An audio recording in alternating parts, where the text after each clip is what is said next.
வணக்கம் சவுக்கு மீடியா நேர்களே. இன்றைய அரசியல் அரட்டில் பல்வேறு அரசியல் மற்றும் சமூக நிகழ்வுகளை பற்றி பேச இருக்கிறோம். வாருங்கள் சார். வணக்கம் மாலதி. வணக்கம் லியோ. சார், அமித்ஷா அவர்களின் வருகை மிக பெரிய அளவில் திமுகவை பாதித்திருக்கிறது என்று தான் சொல்ல வேண்டும். ஏன்னா அந்த கட்சியோட தலைவர்கள்லாம் அதுக்கு கருத்து தெரிவிச்சிருக்காங்க. ஒரு விஷயம் பாதிச்சா தான் அது தொடர்பாக கருத்து தெரிவிப்பாங்க. அந்த வகையில் ஆர் ராசா, அதேபோல் ஆர்எஸ் பாரதி மற்றும் ரகுபதி சட்டத்துறை அமைச்சர் 3 பேரும் கருத்து தெரிவிச்சிருக்காங்க. ஆர் ராசா அவர்கள் என்ன சொல்லியிருக்காருன்னா, எங்களுக்கு ஒற்றை சித்தாந்தம் இல்லை, ஊழல் என்பது ஒரு சித்தாந்தமே இல்லை அப்படின்னு சொல்லிட்டு ஒரு விஷயம் சொல்கிறாரு. ஆர்எஸ் பாரதி என்ன சொல்கிறாருன்னா, ஆக்சுவலாக இவங்க ஒடிசா ஆட்சியை இங்கே தரப்போகிறேன்னு சொல்கிறாங்க. ஒடிசா ஆட்சியில் சட்ட ஒழுங்கு எவ்வளோ மோசமாக இருக்குது. அதே போல் இவர்கள் ஆட்சிக்கு வந்தால் மணிப்பூர் நடந்த மாதிரி நடக்கும், தமிழ்நாட்டை மணிப்பூராக ஆக்க பார்க்குறாங்க அப்படின்னு சொல்லிட்டு ஆர்எஸ் பாரதி அவர்கள் சொல்லியிருக்காரு. ஸோ இவர்களுடைய கருத்தில் நீங்கள் எப்படி பார்க்குறீங்க? ஃபஸ்ட்டு ஏட்டையாவோட கருத்தை அவர்களே சீரியஸாக எடுத்துக்கொள்ளவில்லை. ஆர்எஸ் பாரதி அவர்கள் திராவிட முன்னேற்ற கழகத்தின் தலைமை நிலைய செயலாளர். அவரை இதை விட்டு பேச வைக்கிறீங்க. பேசுனீங்கன்னா அந்த கருத்து இன்று முரசொலியில் வர வேண்டும் அல்லவா? அண்ணன் திரு ஆர் ராசா அவர்கள் பேசியது மட்டும்தான் முரசொலியில் பிரதானமாக பதிப்பிடப்பட்டிருக்கிறது ஒழிய, நானும் திருப்பி பார்க்குறேன். ஆர்எஸ் பாரதி அஃபிஷியலாக ஒரு ரியாக்ஷன் கொடுக்குறாரு, அது வரணும் இல்லை முரசொலியில், அதில் எங்கேயும் வரல. என்ன பேசுறதுனே தெரியாமல் இவர்கள் பதட்டத்தில் பேசுகிறார்கள் என்பதைத்தான் நாம் இதிலிருந்து புரிந்து கொள்ள வேண்டும் என்று நான் நினைக்கிறேன். நீங்கள் திட்டலாம், 100 விஷயம் இருக்குது அமித்ஷாவை திட்டுறதுக்கு. பாஜகவை விமர்சனம் பண்ணுறதுக்கும் 100 விஷயம் இருக்குது. பாஜக மதவாத அரசியலை செய்கிறது, பாஜக மத கலவரத்தின் மூலமாக ஆட்சியை எல்லா மாநிலங்களிலும் பிடிக்கிறது, சமூக நல்லிணக்கத்துக்கு எதிரான கட்சி பாரதிய ஜனதா கட்சி என்று விரிவாக பல்வேறு தரவுகளை வைத்து நீங்கள் பிஜேபியை விமர்சனம் செய்ய முடியும். ஆனால் அமித்ஷா எழுப்பிய பாயிண்டடான விஷயங்களுக்கு உங்களிடம் பதில் இல்லை. ஆக்சுவலாக அமித்ஷா என்ன சொன்னாரோ அதை பற்றி இவர்கள் யாருமே பேசலை. அதை தூக்கி ஓரமாக வச்சிட்டாங்க. பிரதமர் அவர்களின் சத்து கிட்டு, அந்த ஊட்டச்சத்து கிட்டில் 450 கோடி ஊழல், டாஸ்மாகில் 39,575 கோடி ஊழல், மணலில் ஊழல், ஒரு சாமானியன் வீடு கட்ட முடியாத, ஒரு ரூமு கட்ட முடியாத அளவுக்கு நீங்கள் மணல் விலையெல்லாம் ஏற்றி விட்ருக்கீங்க. அவர் நிறைய பேர் இதை ப்ராப்பராக ரிப்போர்ட் பண்ணல, அந்த மொழிபெயர்த்தவரும் முழுசாக சொல்லவே இல்லை. அவர் ஒன்று சொல்கிறாரு, அதில் ஒரு வரியை தான் இவர் சொல்கிறாரு. அவர் அமித்ஷாவோட speech properly prepared speech with inputs from state IB and his own research team. So அதனால தான் அவர் யூஸ் பண்ணுற அந்த காயின் பண்ணுற வேர்டை நீங்கள் பார்க்கணும். நீங்கள் மணலில் ஊழல் பண்ணதுனால மணல் விலை ஏறி போச்சு. ஒரு ஏழை ஒரு ரூமு கூட கட்ட முடியாத அளவுக்கு இன்றைக்கி நீங்கள் விலைவாசி ஏற்றி வச்சுருக்கீங்க மணல். அடுத்து டாஸ்மாகை சொல்லிவிட்டு இந்த 39,575 கோடி மூலமாக தமிழகத்தில் உள்ள அனைத்து அரசு பள்ளிகளுக்கும் 2 அறைகளை கட்டித்தரலாம். இந்த பணத்தை வச்சு எப்படி பொறுத்துறாங்க, கம்பேர் பண்ணுறாங்க பாருங்கள். இதுக்கு உங்கள்கிட்ட பதில் எங்க சார்? மணிப்பூரில் 2 இனங்களுக்கிடையேயான சண்டை, குக்கி மற்றொரு இனம் மீட்டி, இது இனம், அது டீப்பு சிக்கல். அதை நீங்கள் இது கூட ஒப்பிடுறீங்கன்னா பதட்டத்தில் நீங்கள் என்ன பேசுறதுன்னே தெரியாமல் பேசுகிறீர்கள் என்பது புரிந்து கொள்ள முடிகிறது. அண்ணன் திரு ஆர் ராசா அவர்கள் பேசுவது திமுகவுக்கு மேலும் சிக்கல் என்னன்னு கேட்டிங்கன்னா, he's going back to ideology. ஓகேங்களா? இந்த ஐடியாலஜியை பேசுகிறதுக்கு இன்றைக்கி திமுக தயாராக இல்லை. ஆர் ராசா அவர்களை ஏன் ஃபீல்டு பண்ணுறாங்கன்னா, ஆர் ராசாவோட ஸ்ட்ரென்த்து திமுக ஐடியாலஜி. இன்றைக்கி திமுகவோட ஐடியாலஜியை புரிந்த ஒரு அரசியல்வாதி உண்டு என்றால் அது அண்ணன் திரு ஆர் ராசா அவர்கள் மட்டும்தான். அவரோட ஸ்ட்ரென்த்தை ப்ளே பண்ணுறாரு. அதை தாண்டி அந்த ஐடியாலஜி தான் சார் இப்போ பாஜக மற்ற மாநிலங்களில் போகுது. இங்கே வர முடியாததுக்கு காரணம் அந்த ஐடியாலஜி தான். Correct, I agree. ஆனால் அந்த ஐடியாலஜியில் நீங்கள் உறுதியாக இல்லையே. நான் சொல்கிறேன், நம்ம தொடர்ந்து பேசியிருக்கோம். உங்களோட ஐடியாலஜி ஒரு குழப்பத்தில் இருக்கிறீங்க நீங்கள். இந்த ஒரு பக்கம் உறுதியான பாஜக எதிர்ப்பு, அந்த பாஜக எதிர்ப்பு தான் மீண்டும் மீண்டும் உங்களை வெற்றி பெற வைக்கிறது என்பது உங்களுக்கு நன்றாக தெரிகிறது. ஆனால் மகனுக்கு ஒரு ஆபத்துன்னு சொன்ன உடனே ஐடியாலஜிலாம் தூக்கி போட்டுட்டு நீங்கள் நித்தி ஆயோக் கூட்டத்துக்கு சரணடைந்தீர்கள் என்பது ஊருக்கே தெரிந்துவிட்டது. அந்த நித்தி ஆயோக் கூட்டத்தை இத்தனை 4 ஆண்டுகளாக உறுதியாக நான் பங்கேற்க மாட்டேன், தமிழகத்தை பாரதிய ஜனதா கட்சி வஞ்சிக்கிறது என்ற நிலைப்பாடு உங்கள் ஐடியாலஜி. வடக்கு வாழ்கிறது தெற்கு தேய்கிறது என்ற முழக்கத்தில் தான் நீங்கள் திராவிட முன்னேற்ற கழகத்தையே தொடங்கினீர்கள். அப்போ அந்த ஐடியாலஜியை விட்டு தர்றது தானே இது. தனியாக பிரதமரை சந்திக்க நீங்கள் அவகாசம் நேரம் கேட்டு சந்தித்து விட்டு வந்தது, இது எல்லாமே உங்களோட ஐடியாலஜிலேருந்து விலகல். இப்போ திருப்பி ஐடியாலஜி நீங்கள் ஃபீல்டு பண்ணுறீங்க. இதற்கான காரணம் என்னன்னு கேட்டிங்கன்னா, உங்கள் மகனுக்கு ஆபத்து என்று தெரிந்ததும் நீங்கள் இவங்களெல்லாம் இறக்கி விட்றீங்க. ஒன்றும் இல்லாத உப்பு பெறாத விஷயங்களுக்கெல்லாம் முதலமைச்சர் வீடியோ வெளியிடுவதை பார்த்துருக்கோமா? செந்தில் பாலாஜிக்கு வீடியோ வெளியிட்டார். நித்தி ஆயோக்குக்கு நான் ஏன் கடந்த முறை செல்லவில்லை என்பதற்கு வீடியோ வெளியிட்டார். அதற்கு பிறகு கருணாநிதி கடிதம் எழுதுவார் உடன்பிறப்புகளுக்கு. இவர் அந்த கடிதம் எழுதுவதற்கு பதிலாக டெலிப்ராம்டரை பார்த்து படித்து இவரே கேள்வி பதில் வீடியோலாம் வெளியிட்டார். பீரியாடுக்கெல்லாம் வெளியிட்டிருந்தார், நீங்கள் பார்த்துருப்பீங்க. அமித்ஷா சொன்னதுக்கு பாயிண்ட்டாக பதில் ரெடி பண்ணி நீங்கள் ஏன் வீடியோ வெளியிடல? சார், இது பேசுனது வேறு யாரும் இல்லை சார், இந்தியாவோட உள்துறை அமைச்சர் சார், பாரதிய ஜனதா கட்சியில் நம்பர் 2ஆக இருப்பவர் சார். அண்ணாமலை பேசினா நீங்கள் பதில் சொல்லாதீங்க. இந்திய அரசியலையே இப்போ புரட்டி போட்டிருக்காரு ஒவ்வொரு மாநிலத்திலையுமே. He's the number 2. அதில் ஒன்றும் மாறுபட்ட கருத்து இல்லை. இன்னொன்று, உள்துறை அமைச்சர் டெல்லியிலேருந்து இங்கே வந்து உங்கள் மீது நேரடியாக ஒரு குற்றச்சாட்டை வைக்கிறான்னா நேரடியாக அந்த குற்றச்சாட்டை எதிர்கொள்ள வேண்டியது முதலமைச்சரோ அவரது மகனோ துணை முதலமைச்சரோ இல்லையா? போய் டான்ஸ் பார்த்துன்னுக்கிறீங்க.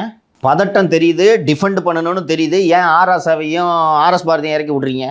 இதுதானே நீங்கள் சமர் செய்ய வேண்டிய நேரம். உங்கள் எதிராளி உங்கள் ஏரியா உள்ளே வந்து சண்டை கூப்பிட்றான், பாஸே நான் பாஸ்ன்ட்டு சண்டை கூப்பிட்றான், வேற யாரையும் இறக்கி விட்றீங்க?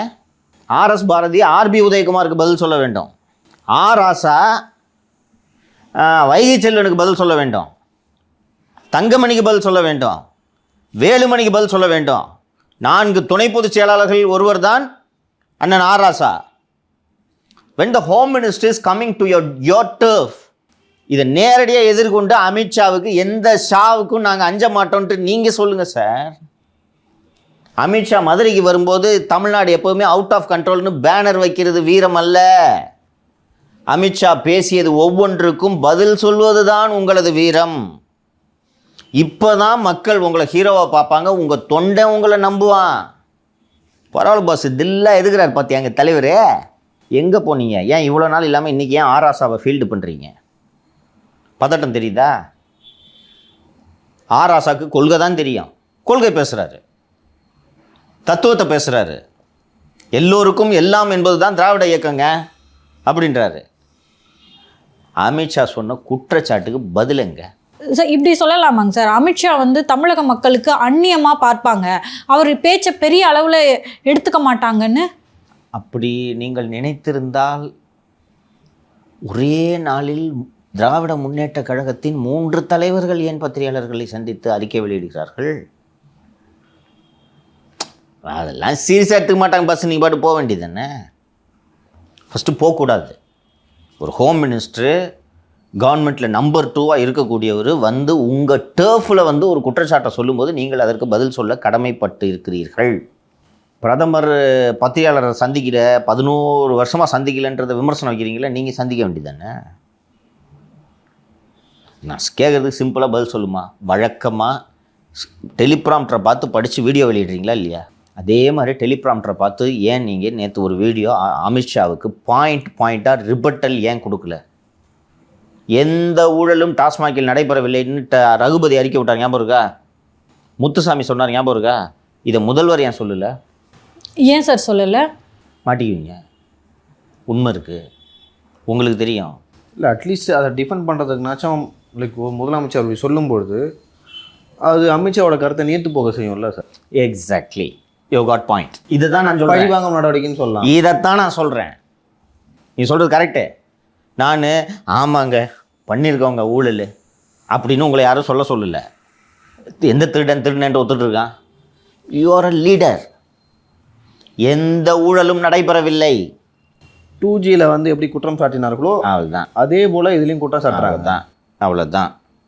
பிஜேபிக்கு பிராந்திய கட்சிகளே இருக்கக்கூடாதுன்றதான் பிஜேபியோட நோக்கம். அதுவும் திராவிட கட்சிகள் என்றால் குறிப்பாக திராவிட முன்னேற்ற கழகத்தை பார்த்தாலே பிஜேபிக்கு வேப்பங்காயாய் கசக்கும்.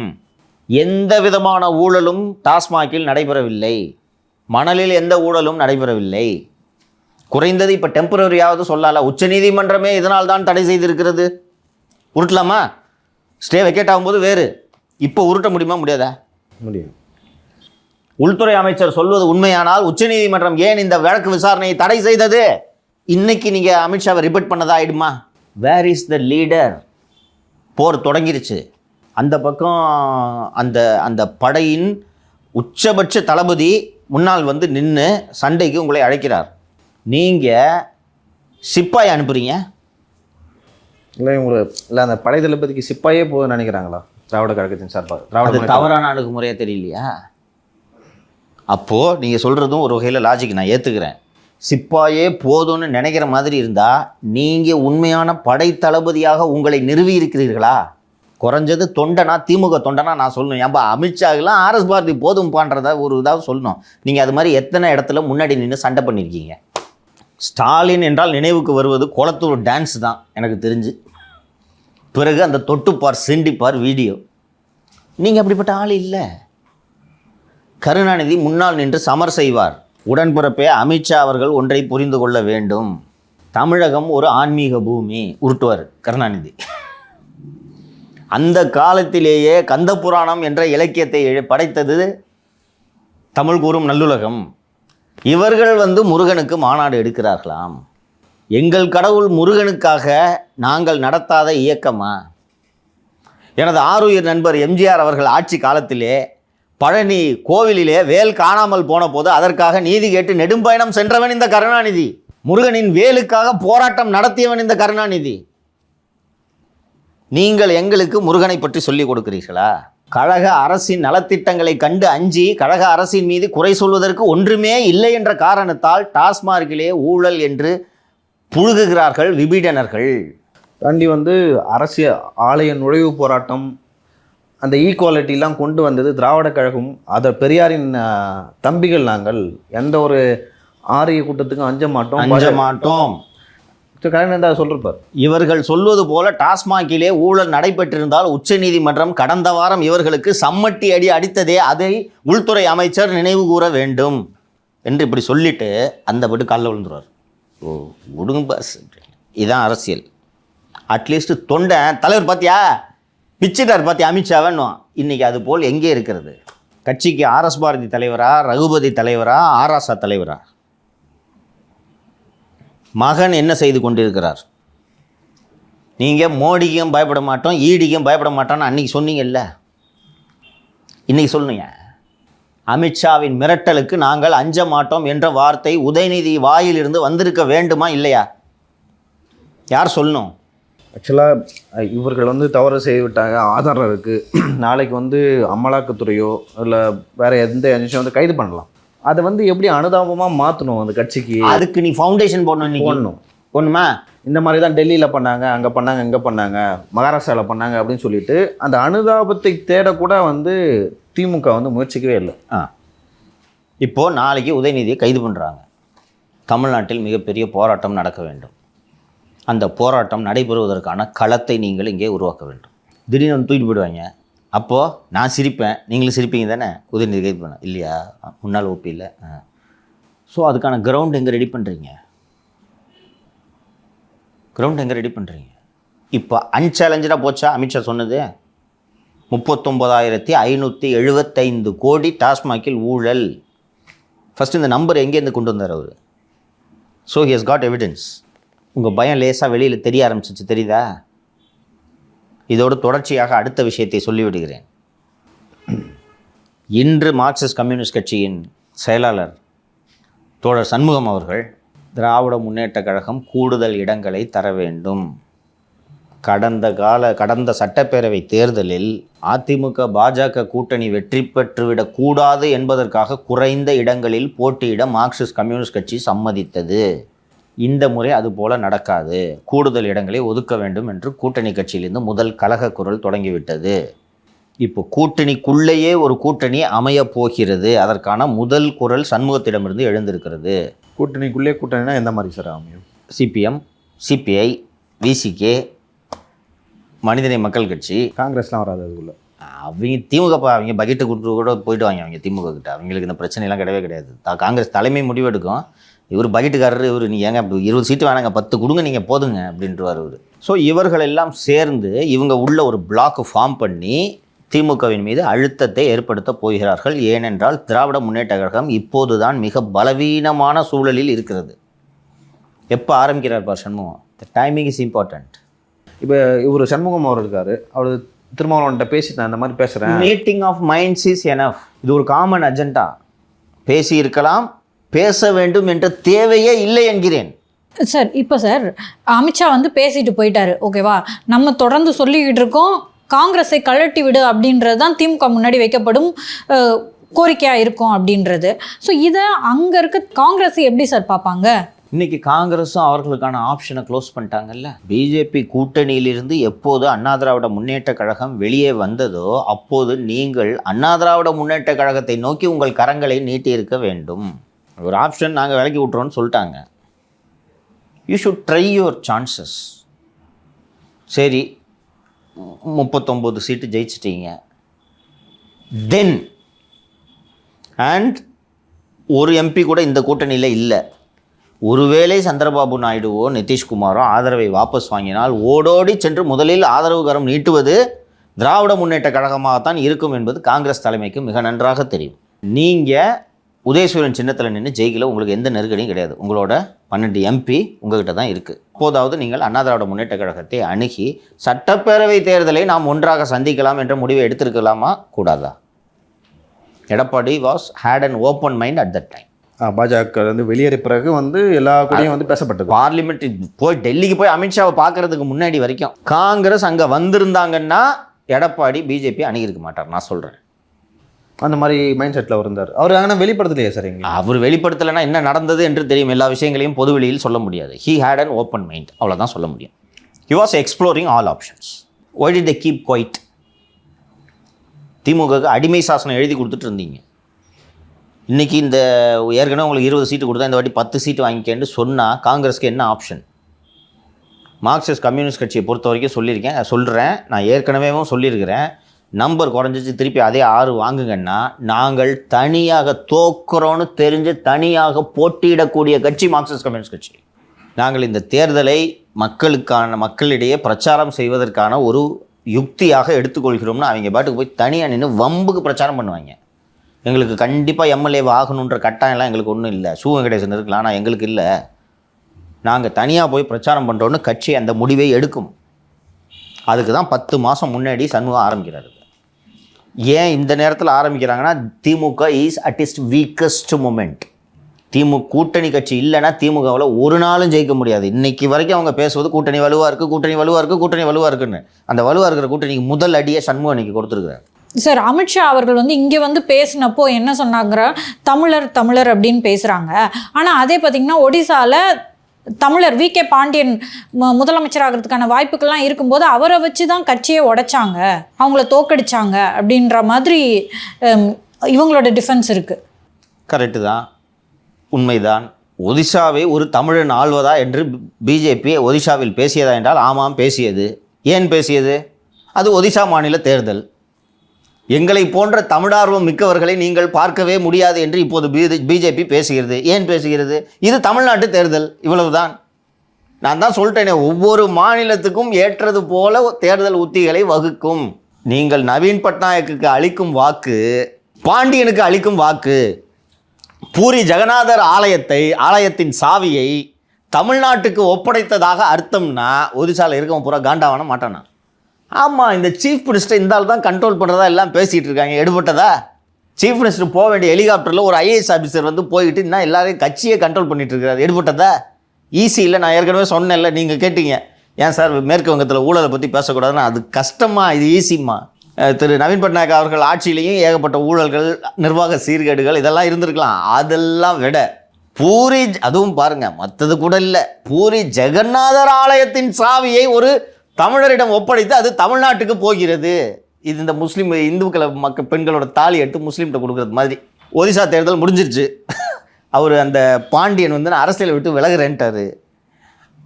இப்போ பேசுகிறாங்களா அந்த சாவி, பூரி ஜெகநாதர் கோயில் சாவியை பற்றி? முடிஞ்சிச்சு.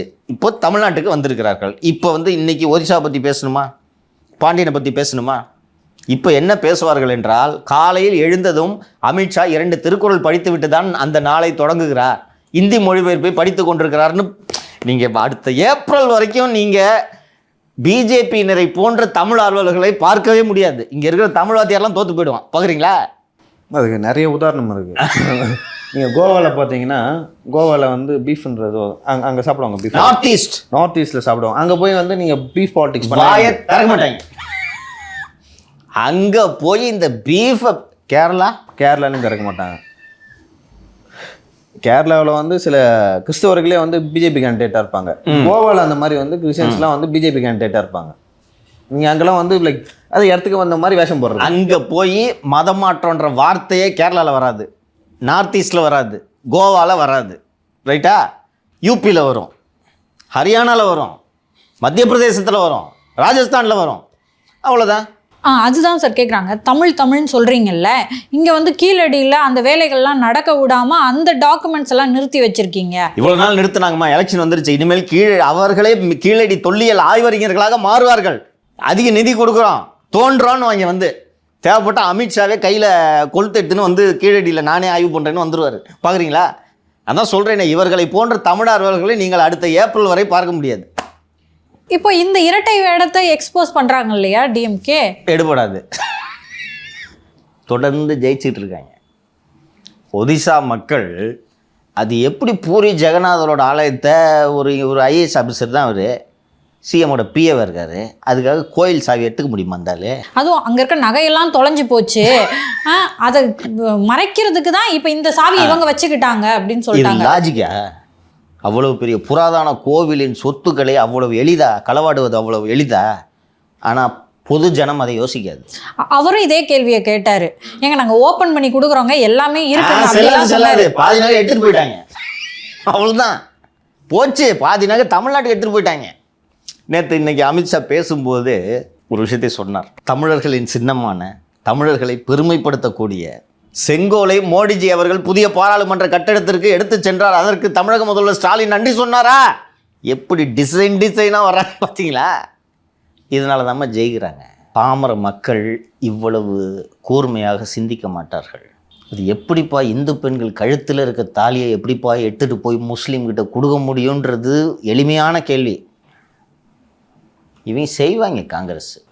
எனக்கே தோணுது சார், இப்போ அவர் அந்த செங்கோலை எடுத்துகிட்டு போகும்போது அந்த ப்ரைடை இவர் பறைசாற்றி இருக்கணும்ல தமிழக மக்களுக்கு, அது மூலமாக இந்தியா ஃபுல்லாக அது சொல்லி இருக்கணும்ல, இது தமிழோட பெருமைடா அப்படின்னு சொல்லிட்டு அதைத்தான் இவங்க அடிக்கிறாங்க. இப்போ இது என்ன, இது அது உண்மையான செங்கோலா? செங்கோல் என்பது தமிழ் இலக்கியம் சார்ந்ததான்ற விவாதம் தான் அப்போது நடந்துகிட்டு. இவங்க எலெக்ஷன் நேரத்தில் வந்து உருட்டுறாங்களா? ஊருக்கு போய் அதற்கு அந்த ஊருக்கு ஏற்றார் போன்ற வேஷம் போடுவதில் பிஜேபி நிபுணர்கள். தேர்தல் முடிஞ்சதும் அது தூக்கி போட்டு அடுத்த ஊருக்கு போய் அடுத்த வேஷம் போட்டு போயிட்டே இருப்பாங்க, அவ்வளோதான். அதனால தான் அவர்கள் தேர்தலில் மீண்டும் மீண்டும் வெற்றி பெறுகிறார்கள். இப்போ அவங்க வந்து தமிழர்கள் அப்படின்னு தமிழர்கள் பிஜேபி வந்து இரட்டை வேடம் அப்படின்னு சொல்லும்போது வானதி ஸ்ரீனிவாசன் ஒன்று சொல்லியிருக்காங்க. அதாவது ஜிகே மூப்பனாரை பிரதமர் ஆகாமல் தடுத்தது யாரு, அதுக்கு பதிலாக ஐக்கிய குஜரால பிரதமர் ஆக்குனது கலைஞர் அவர்கள் அப்படின்ற ஒரு விஷயத்த சொல்லியிருக்காங்க சார். அது அந்த காலகட்டத்தில் நடந்தது உண்மை. ஐயா ஜிகே மூப்பனார் அவர்களுக்கு, குறிப்பாக தேவகவுடாவுக்கு பிறகு திரு ஐக்கிய குஜரால் அவர்கள் ஆகிறார். அதற்கு நடுவில் அந்த அரசு கவிழ்கிறது.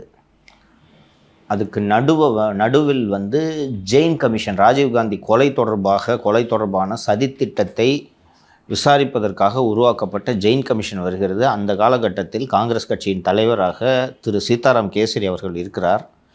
அந்த பீரியடில் ஒரு சிக்கல் நடந்து தேவகவுடாவுக்கு அளித்து வந்த ஆதரவை காங்கிரஸ் வாபஸ் வாங்குகிறது என்று நினைவு. அப்பா நெக்ஸ்ட் சாய்ஸ் என்னன்ட்டு திங்க் பண்ணும்போது ஜிகே மூப்பனார் ஐயாவின் பெயர் பரிசீலிக்கப்பட்டது உண்மை. ஆகக்கூடாதுன்னு கலைஞருக்கு எடுத்ததும் உண்மை. ஏன்னா திமுக எம்பிகளோட ஆதரவுனால தான் அந்த அரசு இருக்கணும், தடுத்தது உண்மை. ஏன் சார் அது மாதிரி பண்ணார்? அவர் ஒரு தமிழர் தானே. அது எக்ஸாக்டாக எனக்கு அந்த அப்போல்லாம் இவ்வளோ பொலிட்டிக்கல் கான்டாக்ட்ஸும் கிடையாது, எனக்கு நாலேஜும் கிடையாது. அதனால எக்ஸாக்டாக ஏன் தடுத்தார் என்பது எனக்கு தெரியாது. செய்திகளில் இதை நான் படித்திருக்கிறேன். அடுத்து யார் என்ற ஆப்ஷன் தேடுறாங்க. இவரே வந்து ஃபஸ்ட்டு இவர் திரு தேவகவுடாவே வந்து he is not the first choice. முதல் சாய்ஸு மேற்கு வங்க முதல்வராக இருந்த திரு ஜோதி பாசு. சிபிஎம் கட்சி பொலிட் பீரோவில் உட்கார்ந்து விவாதித்து நாம் இந்த பதவியை ஏற்றுக்கொள்ளக்கூடாது, இந்த அரசியல் பங்கேற்கக்கூடாது என்று சிபிஎம் முடிவெடுக்கிறது. வெளியிலிருந்து ஆதரவு என்று முடிவெடுக்கிறது. சிபிஐ அரசியல் பங்கெடுக்கலாம் என்று முடிவெடுத்து தான் திரு இந்திரஜித் குப்தா உள்துறை அமைச்சராகிறார். சிபிஎம் நாங்கள் ஜோதி பாசு அனுப்ப மாட்டோம், நாங்கள் ஆட்சியில் பங்கெடுக்க மாட்டோன்ற நிலைப்பாட்டை சிபிஎம் எடுக்குது. அதான் வந்து ஜோதி வரலாற்று பிழை, ஹிஸ்டாரிக்கல் பண்டர் அப்படின்னு சொல்லிட்டு சொல்லுவாங்க. வரலாற்று பிழை என்று பின்னாளில் அவர் சொன்னார். His right. அப்போ ஜோதி பாசு இல்லைன்னு சொன்னோன்னே யாருப்பா அப்படின்னு சொல்லிட்டு எல்லாரும் ஏற்றுக்கிற ஆள் யாருன்னு கேட்ட உடனே கர்நாடக மாநிலத்தைச் சேர்ந்த ஒரு விவசாயியை தேர்ந்தெடுப்போம் என்று தேவகவுடா ஆகிறார். அந்த கவர்மெண்ட் அப்போ சிக்கலாகி கொலாப்ஸ் ஆகும்போது நெக்ஸ்ட் யாருன்ற சாய்ஸில் மூப்பனாரோட பெயர் வருகிறது. அப்போ கலைஞர் கட்டை கொடுத்தார் என்று நான் கேள்விப்பட்டேன். எக்ஸாக்ட் ரீசன்ஸ் பேசினால் தெரியும். ஒருவேளை பிரதமர் மூப்பனாரா இருந்திருந்தாங்கன்னா ஒரு தமிழர் பிரதமரா இருந்திருக்காருன்னு சொல்லலாம். அப்புறம் அந்த டைம்ல தேவையானது இந்த கல்வி பொதுப்பட்டியலில் இருக்கு, அதெல்லாம் வாங்கியிருக்க முடியும்ல சார்? இப்போ அதுவா திமுகவுக்கு முக்கியம்? தமிழர் பிரதமர் ஆனார்னா தான் புள்ள பிரதமர் ஆகணும், தான் பிரதமர் ஆகிறது வாய்ப்பு இருந்துச்சுன்னா தான் அதை ஒத்துக்குவார். மூப்பனார் பிரதமர் ஆயிட்டார்னா தமிழ்நாட்டில் அந்த கட்சியில் வளரும், திமுக வளருமா? தமிழர்களின் ஐக்கானா மூப்பனார் இருப்பார், உருவாயிடுவார். அவரே தமிழர் தலைவராக கூட மாறி இருக்கலாம். பெருந்தலைவர் காமராஜருக்கு பிறகு இவர் ஒரு சிறுந்தலைவர் அப்படின்னா அப்புறம் தமிழினத்தின் தலைவர் என்ன செய்வார்? Politically Karunanidhi was right. நான் என் கட்சி அதான் ஃபர்ஸ்ட் ப்ரையாரிட்டி. சார் இப்போ அமித்ஷாவோட பேச்சு தமிழகத்தில் எந்த அளவுக்கு ரீச் ஆயிருக்கு சார்? அமித்ஷா பேசியதற்கு ஒரே நாளில் 3 திமுக தலைவர்களின் எதிர்வினை திமுகவில் எத்தகைய தாக்கத்தை ஏற்படுத்தியிருக்கிறது என்பதை பார்த்துவிட்டோம். ஊடகங்கள் இன்று திமுகவின் அழுத்தத்தால் பெரிய அளவு செய்திகளை வெளியிடாமல் இருக்கலாம். ஆனால் இந்த ஊடகங்கள் அத்தனையும் மத்திய அரசின் கட்டுப்பாட்டில் தானே இருக்கிறது. மத்திய அரசில் இருக்கக்கூடிய முருகன்ஜியின் கட்டுப்பாட்டில் தானே இருக்கிறது. அவர்கள் இன்னும் அதற்கான வேலையை தொடங்கவில்லை. இன்னொன்று, அமித்ஷா ஸ்பீச்சை நிறைய சேனல்ஸ் லைவ் போட்டாங்கன்னு நினைக்கிறேன் நான், இல்லையா? அதெல்லாம் நீங்கள் பண்ணாமல் இருக்க முடியாது. சரி, நியூஸ் 18 குழுமம் யாருடைய சேனல்? ரிலையன்ஸ் அம்பானி.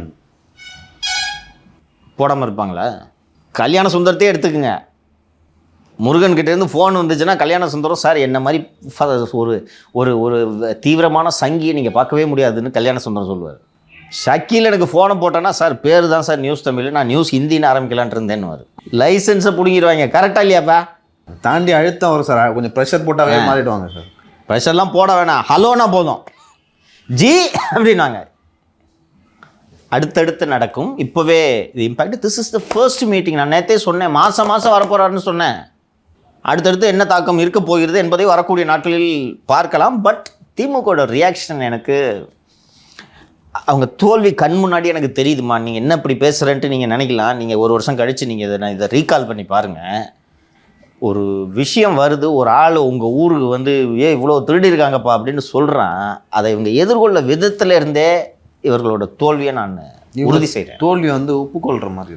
எக்ஸாக்ட்லி இதை தான் நான் சுற்றி சொன்னேன். அவர் சொல்கிறார், கிட்டத்தட்ட கையை தூக்குறதுக்கான சமமானது இவங்க ரியாக்ஷனு. ஆமாம், நான் திருடிட்டேன், அதனால தான் நான் பேசலை அப்படின்னு சொல்லிட்டு சயின்டிஃபிக்காக ப்ரூவ் பண்ண கரப்ஷன்மா ஜெயலலிதா மீது சொத்து குவிப்பு வழக்கு கட்சி வரைக்கும் இல்லைன்னு சண்டை போட்டாங்களா இல்லையா? பொய் வழக்குன்னுவாங்க. சொன்னாங்களா இல்லையாப்பா? ஜெயலலிதா அவர்கள் வந்து ஒருவேளை உயிரிழந்து இருந்தால் வச்சிங்களேன், அவர் சிறை சென்றிருப்பாரா இல்லை அந்த கேஸ் உடனே நடந்திருக்குமானே தெரியாது. நடக்காது, விடு, அவ்வளோதான். அப்படி தான் பேசணும். அவர் வெளியே சொன்னது மாதிரி, என் மீது பொய் வழக்கு போட்ட இந்த கருணாநிதி விஜிலன்ஸில் அந்த கேஸ் ரெஜிஸ்டர் பண்ணப்போ நான் வேலை பார்த்தேன், எனக்கு தெரியும். பொய் வழக்குன்னு தானே மக்கள் நம்பினாங்க. யோசிச்சு பாருங்க.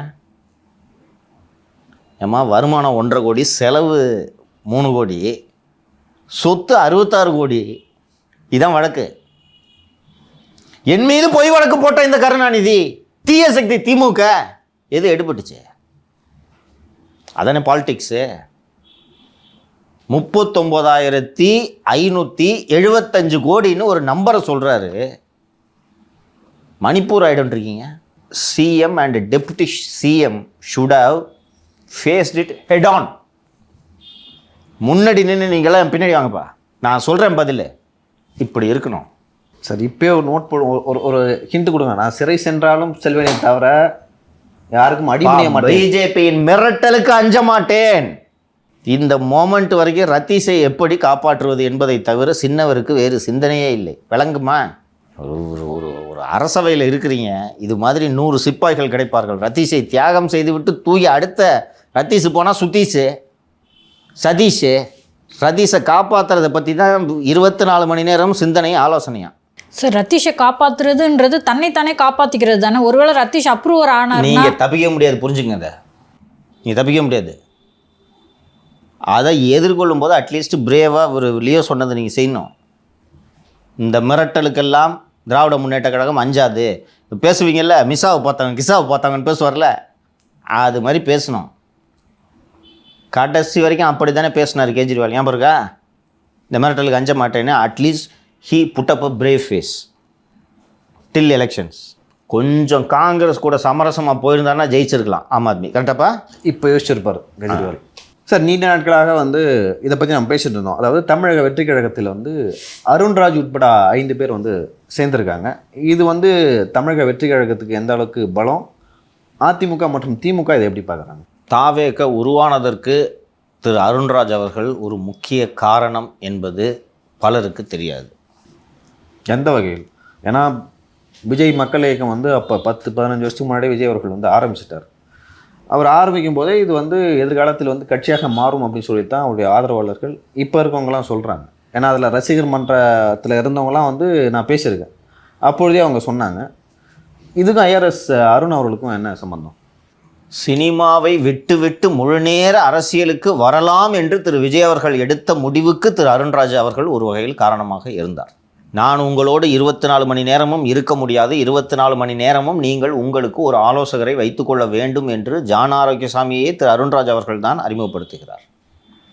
ஒரு நல்ல ஒரு தரமான ஸ்ட்ராட்டஜிஸ்ட்டு இங்கே கூட வச்சுக்கோங்க, நான் வர்றேன் அப்படின்ட்டு. ஸோ இவர் ஒரு அரசு அதிகாரி என்பதால், வருவாய்த்துறை அதிகாரி என்பதால் நிதி அமைச்சகத்திடம் அனுமதி பெற்ற பிறகுதான் இவர் வர முடியும். அதனால் தான் இவ்வளவு நாள் தாமதம் ஏற்பட்டது. So he all along he was a part of TVK. But எந்த அளவுக்கு திரு விஜய் கட்சிக்கு திரு அருண்ராஜ் அவர்களுடைய வருகை செல்வாக்கு சேர்க்கும் என்பதையெல்லாம் நாம் பொறுத்திருந்து தான் பார்க்க வேண்டும். திரு கமல் அவர்கள் கட்சி தொடங்கிய போது ஏகப்பட்ட அதிகாரிகள், மௌரியா மட்டும்தான் இப்போ வரைக்கும் இருக்காருன்னு நினைக்கிறேன், நிறைய அதிகாரிகள், சந்தோஷ் பாபு எல்லாம் சேர்ந்தது உங்களுக்கு நினைவு இருக்கும். இன்னொரு ஐஆர்எஸ் ஆஃபீஸர் குமரகுருபுரம் பேர் சரியாக நினைவில்லை, இன்னொரு ஐஆர்எஸ் ஆஃபீஸர் சேர்ந்தார். அவர் பின்னாளில் பிஜேபியில் சேர்ந்து விட்டார் என்று நான் நினைக்கிறேன். நிறைய பேர் இது போல் சேர்ந்தார்கள். ஸோ ஒரு அதிகாரி சேர்வதால் வந்து ஒரு கட்சிக்கு பெரிய பலம் கிடைத்து விடாது. அது போக வந்து நீங்கள் இன்னொரு 4 பேரோ 5 பேரோ கூடுதலாக சேர்ந்திருக்கிறார்கள். அவர்களெல்லாம் வந்து ரொம்ப பிரபலமானவர்கள் என்று சொல்ல முடியாது. தாவேகவுக்கு மாபெரும் செல்வாக்கை சேர்த்து விட்டார்கள் என்றும் நாம் சொல்ல முடியாது. ஒரு முன்னாள் மாவட்ட நீதிபதி ஒருத்தர், ஒரு 3 or 4 ஃபார்மர் எம்எல்ஏஸ்ன்னு நினைக்கிறேன், தேவர் ஆல்மோஸ்ட் அவுட் ஆஃப் பாலிடிக்ஸ். அந்த ராஜலட்சுமி என்பவரெல்லாம் இன்றைக்கி அதிமுகவில் அவருக்கு சீட்டு கிடைக்க வாய்ப்பு இருக்காமா? அதனால தான் அங்கே போனார், இங்கேயாவது சீட்டு கிடைக்கும். அதே போல் மற்ற முன்னாள் எம்எல்ஏக்களையும் நாம் அந்த அடிப்படையில் தான், அளவுகோலின் கீழ் தான் பார்க்க வேண்டும். அங்கே சீட்டு பேரண்ட் பாடியில் இப்போ அவங்க இருந்த கட்சியில் சீட்டு கிடைக்காது, ஒதுக்கி இருப்பாங்க. அதனால் இங்கே வந்தாங்கன்னா இப்போ உங்களுக்கு ஒரு முக்கியத்துவம் கிடைக்குது. அட்லீஸ்ட் குறைஞ்சது இப்போ நம்ம பேசிகிட்டு இருக்கோம்ல அவங்கள பற்றி, இதன் அடிப்படையில் தான் அவர்கள் இது வர்றாங்க. எந்த அளவுக்கு தாக்கம்ன்றதுலாம் பாஸ், இது மாதிரி நீங்கள் 100 பேரை சேருங்க, விஜய் இறங்கி வேலை செய்யணும். அதான் சார் நேற்று மாவட்ட செயலாளர்கள்லாம் போட்டிருக்காங்க. முடிஞ்சிச்சு, கம்ப்ளீட் ஆயிடுச்சாப்பா? எல்லா மாவட்டத்துக்கும் போட்டாச்சா? எப்போ சொல்லிட்டேன், பேச முடியாது. ஸோ ஜனநாயகன் படமும் முடிஞ்சிருச்சு. இதுக்கப்புறமா வந்து முழு நேர அரசியலில் விஜய் இறங்குவார் அப்படின்னு தான் சார் நம்பப்படுது. இவ்வளோ நாள் முழு நேர அரசியல் இல்லை என்பதை ஒப்புக்கொள்கிறீர்கள்? நியூஸ் எல்லாம் அப்படிதான் சார் வந்துச்சு. அவரே சொன்னார், கடைசி படத்தை முடிச்சுட்டு அதுக்கப்புறம் நான் வருவேன் அப்படின்னு சொல்லிட்டு அவரே சொன்னார். போஸ்ட் ப்ரொடக்ஷன் டப்பிங்லாம் சொல்லுங்கம்மா, எவ்வளோ நாள் நடக்கும்? நான் கேட்டதுக்கு பதில் சொல்லுங்க. போஸ்ட் ப்ரொடக்ஷன் முடிஞ்சிச்சாப்பா? இல்லை சார், இனிமேல் தானே தொடங்கும் போஸ்ட் ப்ரொடக்ஷனு. டப்பிங் கடைசியாக தான். எங்கே முடிஞ்சது? உங்களுக்கு தானே ரிலீஸ் ஆன பிறகு தானே அவர் முழு நேரம் அரசியல்வாதி. ஸோ இந்த நேரத்தில் சார் இந்த அருண்ராஜ் ஐஆர்எஸ் அவர்கள் வந்து திரு விஜய் அவர்கள் வீட்டில் போயிட்டு அந்த ரைடு நடந்துச்சுல்ல, அந்த வீடியோஸ்லாம் இப்போ வெளியிடுறாங்க. இதுக்கு என்ன ரெலவன்ஸு? ஒன்றும் ரெலவன்ஸ் இல்லைம்மா. என்ன அவர் வீட்டுக்கு ரைடு போனதுனால தான் அவர் கட்சியில் சேர்ந்தாருன்றலாம் இதெல்லாம் ஒரு வலுவில்லாத குற்றச்சாட்டு. சும்மா ஏதாவது சொல்லணுன்றதுக்காக சொல்கிறாங்க அப்படின்ட்டு தான் நான் பார்க்குறேன். This things down to factor at all. ஓகேவா? அவருக்கு பழக்கம் இருக்குது, விஜய்க்கு நிறைய அதிகாரிகள்கிட்ட பழக்கம் இருக்குது. அருண்ராஜ் நம்ம ஏற்கனவே அவருக்கு அருண்ராஜுக்கு பொலிட்டிக்கல் ஆம்பிஷன் ஆல் அலாங் இருந்திருக்குன்றதை நீங்கள் மறக்கக்கூடாது. 16 அவர் வந்து அதிமுகவில் விருப்ப மனு கொடுக்குறாரு, ஜெயலலிதா கிளியர் பண்ணல. So he continued in service. அதுக்கு அப்புறம் வந்து அவருக்கு ஆல்ரெடி பொலிட்டிக்கல் ஆம்பிஷன் இருக்குது. நேற்று அவர் ஜாயின் பண்ணிட்டு பேசும்போது கூட அவர் என்ன சொல்கிறாருன்னா, பொதுப்பணி செய்ய வேண்டும் என்பதற்காகத்தான் நான் இந்த சர்வீஸ்க்கே போனேன், அதை விட அரசியலில் இன்னும் அதிகமான பொதுப்பணி செய்ய முடியும் என்பதற்காக தான் நான் இங்கே வர்றேன் அப்படின்னு சொல்கிறாரு. He was ambitious. அதனால வந்து இந்த ஒரு வாய்ப்பாக அவர் தேர்ந்தெடுத்திருக்காரு. போஸ்ட் ப்ரொடக்ஷன்லாம் முடிஞ்சு படம் ரிலீஸ் ஆகட்டும், பொங்கல் தானே ரிலீஸு, அப்போ பிரச்சாரத்தை ஸ்டார்ட் பண்ணிக்கலாம், அரசியல் முழு நேர அரசியலை ஸ்டார்ட் பண்ணிக்கலாம். அம்மா கட்சி ஆரம்பித்து மாவட்ட செயலாளர் போடுறதுக்கே 1.5 வருஷம், அரசியலே இன்னொரு 1 வருஷம் 2 வருஷம் போயிட்டு பொறுமையாக ஸ்டார்ட் பண்ணிக்கலாம், என்ன அவசரம்? அப்புறம் இன்னொரு நீதிபதி ஜாயின் பண்ணியிருக்காங்க, அவர் ஒரு மராத்தி அப்படின்லாம் சொல்கிறாங்க. இது ஏதாவது இந்த டிஎம்கே ஐடிவிங்க போட்டு அடிச்சு இது பண்ணிட்டு இருப்பாங்கம்மா. டிவிகே கட்சியில் ஏதாவது ஒரு சின்ன சின்ன நியூஸை எடுத்து போட்டு ஊதணும் அப்படின்றது அவர்களுடைய கட்டளையாக இருக்கலாம். அதனால் இதை செய்து கொண்டு இருக்கிறார்கள். அதனால் அதெல்லாம் நம்ம பெருசாக மராட்டியராகவே இருக்கட்டுமேம்மா. என்னம்மா இப்போது தமிழில் பேசுகிறாரா, பைட்டு கொடுத்தாரா, தமிழ் பேசுகிறாருல்ல, விடுங்க. இது ஒரு விஷயமா? மராட்டியரானா பீகாரியா கூட இருக்கட்டும், பீகாரியை கூட்டு நீங்கள் வச்சு 150 கோடி கொடுத்து வியாபாரம் பண்ணுவீங்க, இது ஒரு பெரிய விஷயமா? இதெல்லாம் இந்த சோஷியல் மீடியாவில் போட்டு ட்ரோல் பண்ணுறதுக்காக ஏதாவது புதுசாக க்ரியேட் பண்ணுவாங்க. விஜய் அரசியல் செயலன்றது நியாயமான விமர்சனம், அதை போட்டு அடிங்க. ஒரு பீகாரி மராட்டி, அவர் ஏற்கனவே ரைடுக்கு போனவர், ரைடுக்கு போனவராகவே இருக்கட்டும், என்ன பண்ணுறேன் நான். அப்போ கடமையை செஞ்சார், நீ விஆர்எஸ் வாங்கிட்டு வந்திருக்காரு. சரிங்க சார். இப்போது அருண்ராஜை வந்து சேர்ந்துருக்காருல்ல சார் ஐஆர்எஸ் அவர்கள், அவர் நீங்கள் சொன்னீங்க வந்து ஜான் ஆரோக்கியசாமி அவர்களே வந்து அவர் தான் சேர்த்து விட்டார், அவர் நல்ல ஸ்ட்ராட்டஜிஸ்ட். ஜான் ஆரோக்கியசாமி சேர்த்து விட்டுருக்காருன்னா இவருக்கும் ஓரளவு அரசியல் அறிவு இருக்கும் அருண்ராஜ் அவர்களுக்கும்.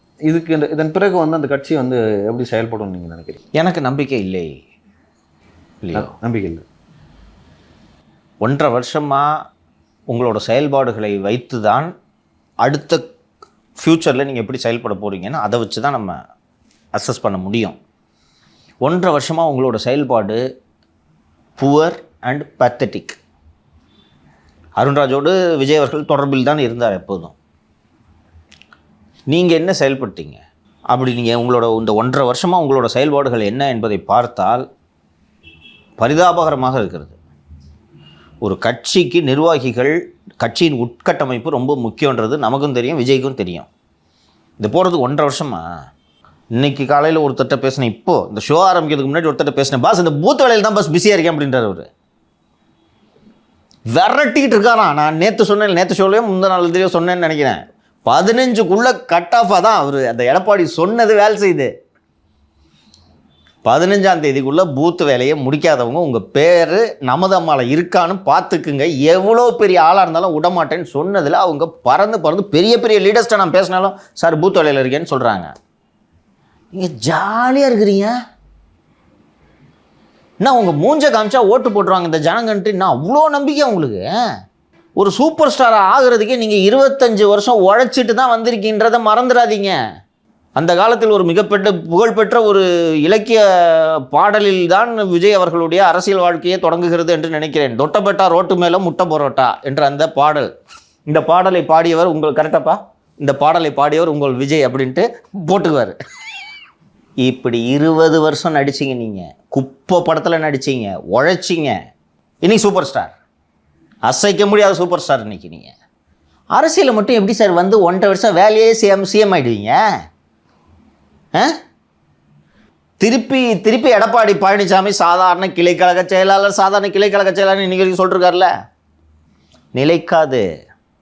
சிஎம்மாக இருக்கிற ஸ்டாலினே 50 வருஷம் உழைச்சிருக்காரு, உடைக்காமல் துணை முதலமைச்சர் ஆனதுனால தான் வீட்டில் தூங்கினுக்கிறார் அவர். சார் இப்போ அமித்ஷா பேசிட்டு போனார் இல்லைங்க சார், அது தொடர்பாக திரு விஜய் அவர்கள் பேசியிருக்கணுமாங்க சார்? உங்கள் கேள்வியிலே விடை அடங்கியிருக்கு இல்லையா? உங்களுடைய கொள்கை எதிரி பிஜேபி. தமிழகத்தில் பாசிச பாஜக காலூன்ற நினைக்கிறதுன்னு 2 சாத்துறதுல உங்களுக்கு என்ன பிரச்சனை? நீங்கள் பிஜேபிக்கு எதிராக உங்களை இன்னும் பொசிஷன் பண்ணிட்டு இருக்கீங்க. கரெக்டாக நான் சொன்னதுக்கு நீங்கள் இன்றைக்கி வரைக்கும் நம்புறீங்களா இல்லையான்னு தெரியல. கூட்டணி பேச்சுவார்த்தை நடந்துட்டு இருக்குன்னு நான் சொல்லிக்கிட்டு இருந்தேன்.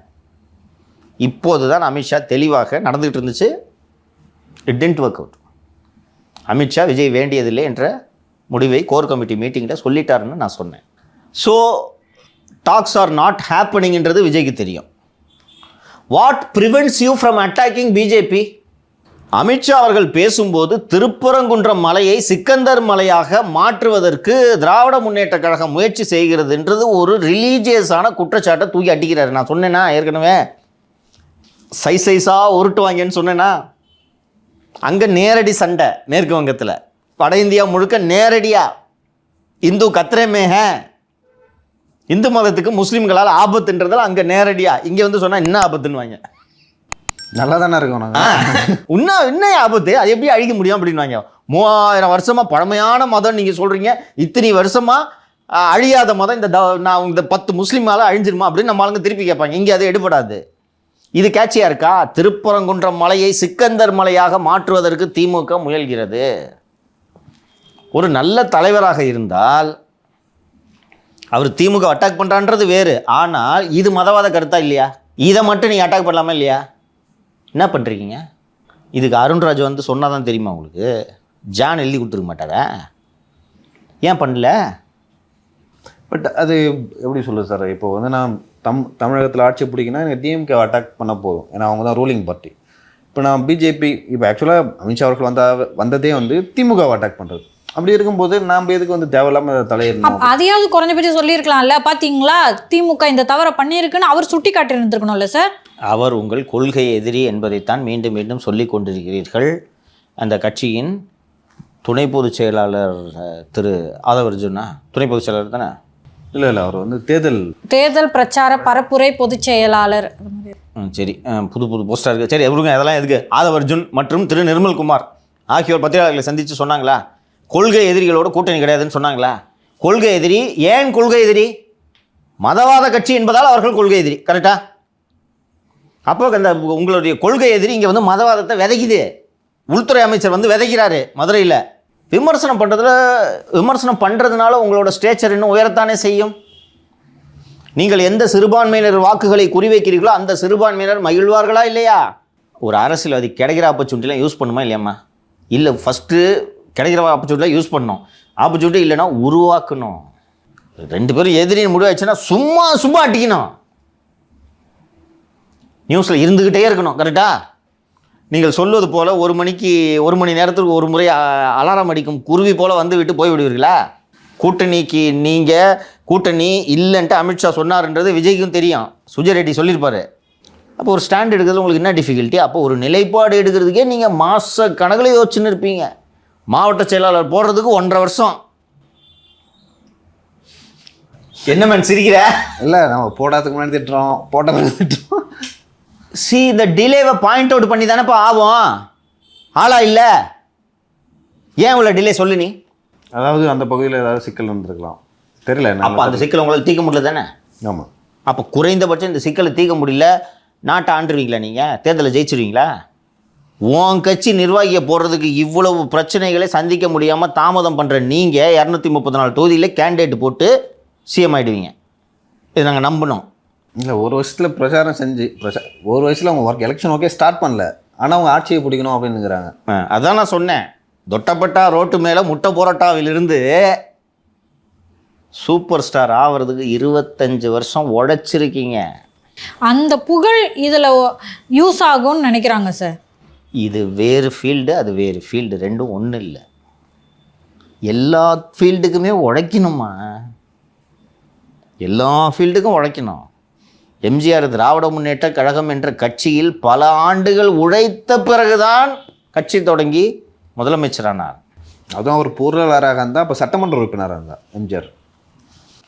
திமுக தொடங்கினதுலேருந்தே ட்ராவல் பண்ணிட்டு இருக்கிறாருப்பா. பாதி திமுக கட்சி அவருது, எம்ஜிஆருது. திமுக உள்ளேயே இங்கே கட்சி ஆரம்பித்து நிர்வாகி கூட போடாமல் 1 வருஷத்தை சிஎம் ஆகிடுவேன். சரி, ஆகிக்குங்க, சந்தோஷம்.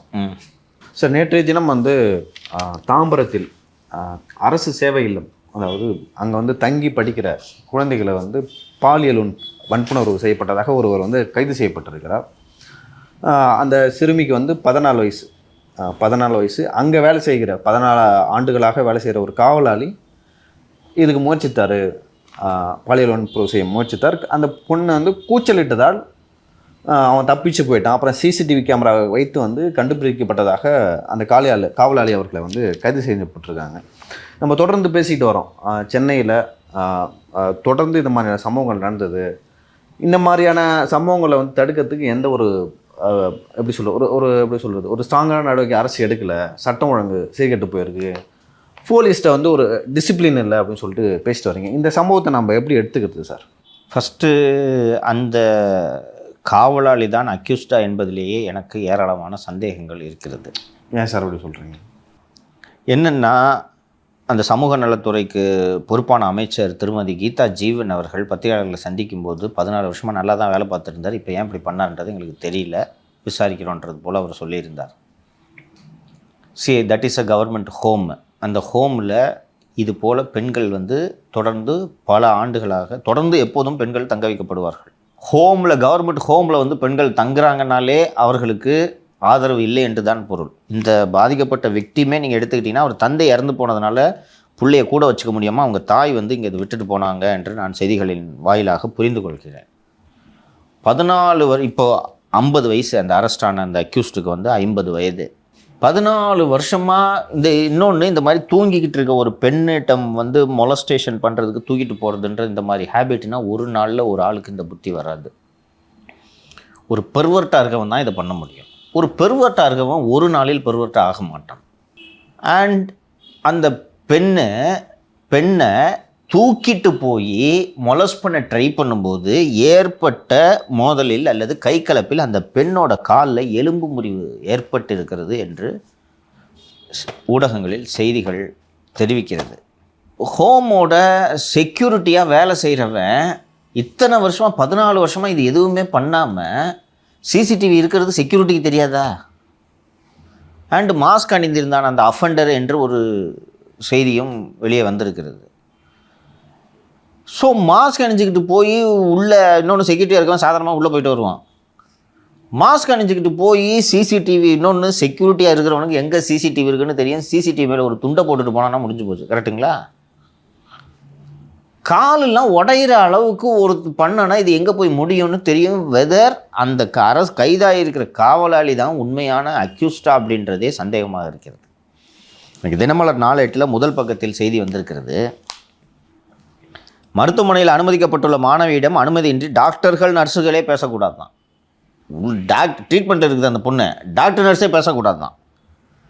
மாணவிக்கு அளிக்கப்படும் சிகிச்சை குறித்தும் வெளியிடக்கூடாது என்று உத்தரவிடப்பட்டுள்ளது. சிட்லப்பாக்கம் போலீஸாருக்கும் இதே போல கட்டுப்பாடு விதிக்கப்பட்டுள்ளது. இந்த காவலாளி 14 ஆண்டுகள் தொடர்ந்து அங்கே பணியாற்றி உள்ளார். மேலும் சம்பவத்தை தொடர்ந்து சேவை இல்லத்தில் தங்கியிருந்த மாணவியரிடம் போலீஸாரும் சமூக நல ஆர்வலர்களும் விசாரணை நடத்தினர். மற்ற மாணவியர் காவலாளி மீது புகார் தெரிவிக்காததால் காவலாளி பலிக்காடா ஆக்கப்பட்டுள்ளார் என்ற சந்தேகம் இருக்குது. நான் ஏற்கனவே சொன்னது மாதிரி இந்த மாதிரி பெர்வர்ஷன் இருக்கவன் அடிக்கடி ட்ரை பண்ணியிருப்பாங்க. வேற அங்கே இருக்க பொண்ணுங்க தான் வரும்போதே தெரியல இந்த பிள்ளைங்களுக்கு அனாதை பிள்ளைங்க, இதுங்களுக்கு ஆதரவு இல்லைன்றதுனால தானே அங்கே போய் ஓமலை வைக்கிறீங்க. அப்போ அவனுக்கு தெரியும் வர்ற ஆளுங்க யாருன்னு தெரியும். இன்னொன்று, இது ஒரு பொண்ணு மட்டுமா தங்கி இருந்துச்சு, ரெகுலராக பொண்ணுக்கு தங்கியிருக்கான், இந்த பொண்ணை ஏன் தூக்கிட்டு போகிறான்? ஸோ இதை போலீஸு இது போன்ற வேலைகளை கையில் கிடைக்கிறவனை பிடிச்சி அக்யூஸ்ட் ஆகிற வேலையை செய்வார்கள் என்பது ஏற்கனவே நாம் அந்த சிவகிரியில் அந்த முதியவர்களின் இரட்டை கொலையில் விரிவாக நாம் பேசியிருக்கிறோம். இது போல் இதுலேயும் பார்த்தீங்கன்னா அந்த பெண் யார்கிட்டையும் பேசக்கூடாது, போலீஸார் யார்கிட்டையும் பேசக்கூடாதுன்னா இது பற்றி செய்தியே வெளியே வரக்கூடாது என்று மிக மிக கவனமாக காவல்துறையினர் இருக்கிறார்கள் என்பதை நாம் இதிலிருந்து புரிந்து கொள்ள முடிகிறது. ஸோ இது பற்றி செய்திகளை வெளியிட்ட செய்தியாளர்களிடம் நாம் பேசும்போது அத்தனை பேரும் இந்த சந்தேகத்தை தெரிவிக்கிறார்கள். இல்லை என்னென்னா, அந்த அக்யூஸ்டு ஜெயிலுக்கு போயிடுவான், இந்த காவலாளி ஜெயிலுக்கு போயிருப்பான், நமக்கு ஆப்ஷன் இல்லை, அவன்கிட்ட பேச முடியாது. ஹாஸ்பிட்டல் இந்த விக்டிம்கிட்ட பேசலைன்னா இந்த விக்டிமை டாக்டர் நர்ஸே பேசக்கூடாதுன்னா மற்றவர்கள் பேச முடியாது. ஸோ இது ஒரு செக்ஷுவல் அசால்ட்டு கவர்மெண்ட் ஹோமில் நடந்த ஒரு செக்ஷுவல் அஃபென்ஸ்ன்றதுனால இதுவும் அண்ணா யூனிவர்சிட்டி மாதிரி பெருசாக போதுன்றதுக்காக கையில் கட்சவனை பிடிச்சி உள்ளே போட்டாங்களோட சந்தேகம் எனக்கு இருக்கிறது. கையில் கடைசவனை பிடிச்சி உள்ளே போட்டுட்டு சரி இந்த கேஸை முடிச்சாச்சுன்னு அதை அப்படியே மூடிவிடும் ஒரு போக்கு தமிழக காவல்துறையில் அதிகரித்து வருகிறது என்பதை நாம் தொடர்ந்து பார்த்து கொண்டு இருக்கிறோம்.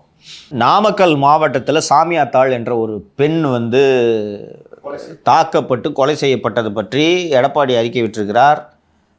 டிடிவி தினகரன் அறிக்கை விட்டிருந்தார். இன்று காலை அண்ணன் திரு சீமான் அவர்கள் விரிவான அறிக்கையை வெளியிட்டிருக்கிறார்கள்.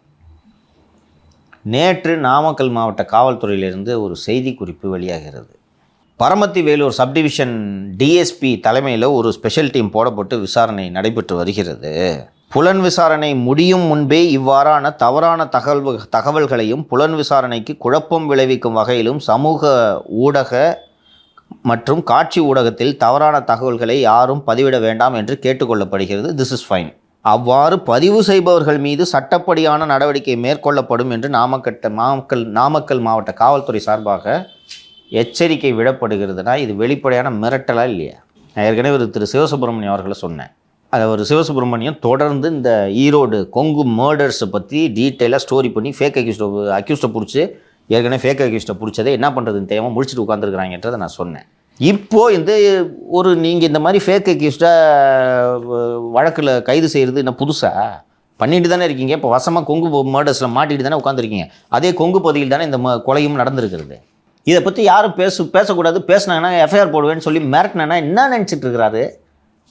அதுக்கப்புறமா யார் இந்த நாமக்கல் மாவட்ட எஸ்பி என்று விசாரித்து பார்த்தால் ராஜேஷ் கண்ணன் ஐபிஎஸ் என்பவர் தான் இந்த நாமக்கல் மாவட்டத்தோட எஸ்பி. தேனி மாவட்டம் கோம்பை கிராமத்தை சேர்ந்தவர். இதுவும் ஒரு யூடியூப் பைத்தியம். இந்த வருண் செல்வநாகரத்தில் மாதிரி இதுவும் ஒரு பப்ளிசிட்டி பைத்தியம். இவர் விசாரித்து புலனாய்வு செய்த வழக்குகளெல்லாம் பற்றி எல்லா பேரை போட்டோடனே வருது, வதவதுன்னு வீடியோ வருது. இந்த மாதிரி இந்த பப்ளிசிட்டி பைத்தியங்கள் தான் இப்படி மிரட்டும் வேலைகளில் இறங்குவார்கள். ஸோ இப்போ இந்த காவலாளியோட இந்த கைதுக்கு நம்ம திரும்பி வந்தோம்னா, செக்ஷுவல் அஃபென்ஸு குறிப்பாக பெண்களுக்கு எதிரான குற்றங்களை களைவதில் திமுக அரசு சுணக்கமாக இருக்கிறது என்ற விமர்சனங்கள் தொடர்ந்து வருவதன் காரணமாக ஒரு அக்யூஸ்டை பிடிச்சி வாய மூடு. அண்ணா யூனிவர்சிட்டியில் நடந்துச்சாதே ஒரே சார் தான். அதன் தொடர்ச்சியாக இது நடக்கிறது என்று தான் நாம் புரிந்து கொள்ள வேண்டும் என்று நான் நினைக்கிறேன்.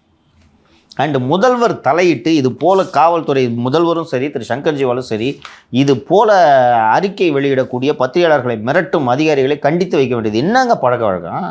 நான் வழக்கு போட்டுருவேன். என்ன வழக்கு போடுவேன்? நான் கேட்குறேன். பரமத்தி வேலூரில் ஒழுங்காக விசாரிக்கலன்னு நான் சொல்கிறேன். என்னப்போ எந்த செக்ஷனில் எஃப்ஐஆர் போடுவேன்? இந்த போக்கு தெரியுதா உங்களுக்கு? வாராகியோட வழக்கு பற்றி பேசுனதுக்கு நம்ம 3 பேர் மேலே எஃப்ஐஆர் வந்துச்சா? சிட்லப்பாக்கத்தில் இது மாதிரி ஒரு ரவுடி மேலே போட்ட எஃப்ஐஆர் பற்றி ட்வீட் போட்டதுக்கு சம்மன் வந்துச்சா? இந்த ட்ரெண்டு உருவாகுது தெரியுதா? எப்பயுமே இது நடந்ததில்லை தெரியுதா? அதிகாரிகளுக்கு அவ்வளவு ஆணவமாக வந்து விட்டது. 2015 பேட்ச்சு, இன்னும் 10 வருஷம் கூட சர்வீஸ் முடியல. மீடியாவை மிரட்டுறீங்களா? விசாரணைக்கு இடையூறாக இருந்தாங்க. என்ன இடையூறு? ஒரு விஷயத்தை பேசுறது. இப்போ ஒரு சிவசுப்ரமணியம் வீடியோ போட்டுட்டு இருக்காரு. ஃபேக் அக்யூஸ்ட் தானே பிடிச்சி போட்டிருக்கீங்க அந்த பஸ் கண்டக்டர் கொலையில். பூபதி அக்யூஸ்டே இல்லை. இப்போ சரண்டர் ஆனவனுங்க ஒத்துக்கிட்டானுங்க. இதை பேசக்கூடாதா? ஒரு அப்பாவியை பிடிச்சி நீங்கள் கொலை பண்ணியிருக்கான்னு சொல்லிட்டு பிடிச்சி நீங்கள் ஜெயிலில் போடுவீங்க. இதை நம்ம பேசக்கூடாதா? விசாரணைக்கு இடையூறா? இந்த லட்சணத்தில் திமுக ஆட்சியில் அதிகாரிகளுக்கு ஆணவம் வந்து விட்டதுன்றது தான் மக்கள் புரிந்து கொள்ள வேண்டும். அடுத்த கேள்வியும் போலீஸ் தொடர்பானது தான் சார். நேற்று நீதிமன்றத்தில் திரு அருண் ஐபிஎஸ் அவர்கள் ஆஜராகியிருக்காரு. ஸோ என்னென்ன எஃப்ஐஆர்கள் பெண்டிங்கில் இருக்குது சொல்லுங்கள் அப்படின்னு நீதியரசர் வேல்முருகன் சொல்லியிருக்காங்க. ஏற்கனவே ஒருவர் ஷெட்யூல் காஸ்ட் அட்ராசிட்டிஸ் அஃபென்ஸுக்கு ஆக்டுக்கு கீழே ஒரு குற்றம் இழைத்திருக்கிறார் என்பது தொடர்பாக எஃப்ஐஆர் பதிவு செய்ய வேண்டும் என்று சென்னை மாநகர காவல்துறையில் புகார் அளித்து அந்த புகார் எஃப்ஐஆர் ஆகலை என்பதனால எஃப்ஐஆர் ரெஜிஸ்டர் பண்ணட்டும் டைரக்ஷனுக்காக ஹைகோர்ட்டுக்கு போனப்போ ஒரு ஜஸ்டிஸ் வேல்முருகன் கமிஷனர் வர சொல்லிட்டு நீதிமன்றத்திற்கு வரும் பெரும்பாலான வழக்குகள் முதல் தகவல் அறிக்கை பதிவு செய்யுங்கள் என்று வருகிறார்கள். அப்படி இல்லைன்னா குற்றப்பத்திரிகை தாக்கல் செய்யுங்கள் என்று வருகிறார்கள். நீங்கள் ஒழுங்காக வேலை செஞ்சீங்கன்னா ஏன் இந்த வழக்கெலாம் வருது? கமிஷன் நேராக வர சொல்லுங்கன்னு வர சொல்லிவிட்டு எவ்வளோ கேஸ் இன்றைக்கி பெண்டிங்காக இருக்க கேஸை கோர்ட்டில் க்ளோஸ் பண்ணுறீங்களா? நீங்கள் பெண்டன்சி லிஸ்ட்டு கொடுக்குறதுக்கும் கோர்ட்டில் பெண்டிங்காக இருக்கிற லிஸ்ட்டுக்கும் கம்பேர் பண்ணி பார்த்தோன்னா டேலி ஆகலை. அப்போ எங்கேயோ தப்பு நடக்குது. இதை சரி பண்ணுவோம். நாம் தான் இதை சரி பண்ணணும். புவர் லிட்டிகன்ஸால் கோர்ட்டுக்கெல்லாம் போய் அலையிறது அவங்களுக்கு கஷ்டம். இதை சரி பண்ணுறதுக்கான வேலைகளில் நீங்கள் ஈடுபட வேண்டும். நீதிமன்றங்களின் தரப்பில் ஏதாவது சுணக்கம் இருந்து குறைபாடுகள் இருந்தால் நீங்கள் இந்த விவரங்களை என்னிடம் தெரிவியுங்கள். உயர்நீதிமன்றத்தில் தெரிவிங்கள். நான் இதை சரி செய்வதற்கான வேலைகளை நாங்கள் செய்கிறோம் அப்படின்ட்டு கமிஷனர் அவர்கள் திரு அருண் அவர்களை அழைத்து அறிவுரை கொடுத்திருக்கிறார். அதுதான் அந்த நியூஸ். சரிங்க சார். இது வரைக்கும் அரசியல் ஆட்டில் பல்வேறு விஷயங்கள் குறித்து பேசணும். நாளைக்கு வர அரசியல் ஆட்டில் இன்னும் நிறைய விஷயங்கள் குறித்து பேசலாம். ரொம்ப நன்றி. நன்றி.